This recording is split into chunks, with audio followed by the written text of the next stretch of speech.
Aditya recording studio Gopalganj Gopalganj.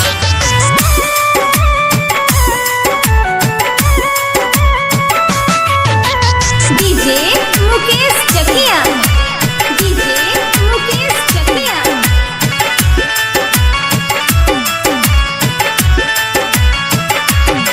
जब दिलवा हमर टूटल प्यार का हो बुझाई। जब दिलवा हमर टूटल प्यार का हो बुझाई। त पगली मोर पहिल की याद आइल हो आइल। पगली मोर पहिल की याद आइल।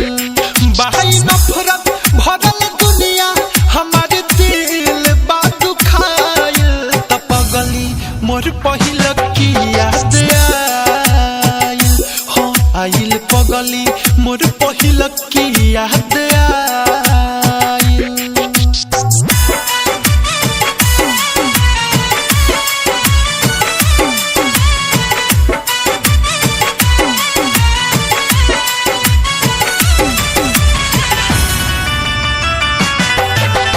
DJ Mukesh Chakiya DJ Mukesh Chakiya.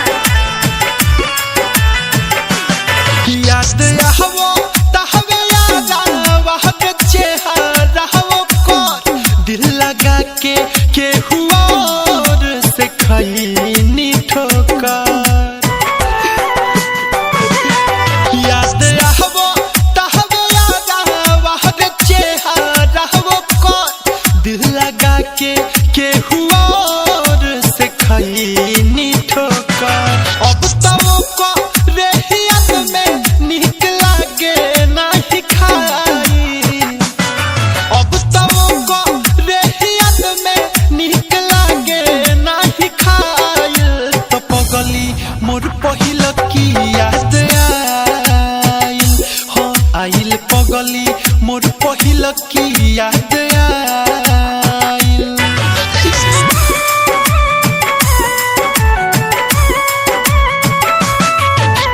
DJ Mukesh Chakiya DJ Mukesh चकिया।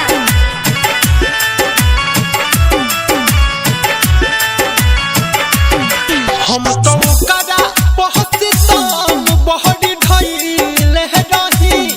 आज पता लागल बाटे ठीक न कइले रही। हम तो करा पहुँच तम बहरी ढइले रही। आज पता लागल बाटे ठीक न कइले रही। प्यार जेकरा से हम कोइनी रहे पैसा के भुखाई। प्यार जेकरा से हम कोइनी रहे पैसा के भुखाइल।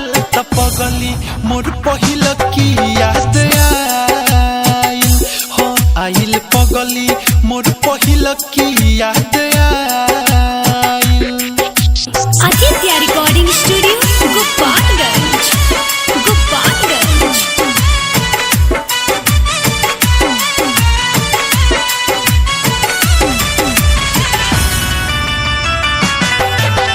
DJ Mukesh Chakiya DJ Mukesh Chakiya. सुन मोहनोज माता वाला दुनिया लूट गइल। दिल शीशा जैसे से सोना तो टूट गइल। हाँ, सुन मोहनोज माता वाला दुनिया लूट गइल। दिल शीशा जैसे से सोना तो टूट गइल। जहपति कह दीवाना के दुनिया बुझराई। जहपति कह दीवाना के दुनिया बुझराई। त पगली मोर पहिल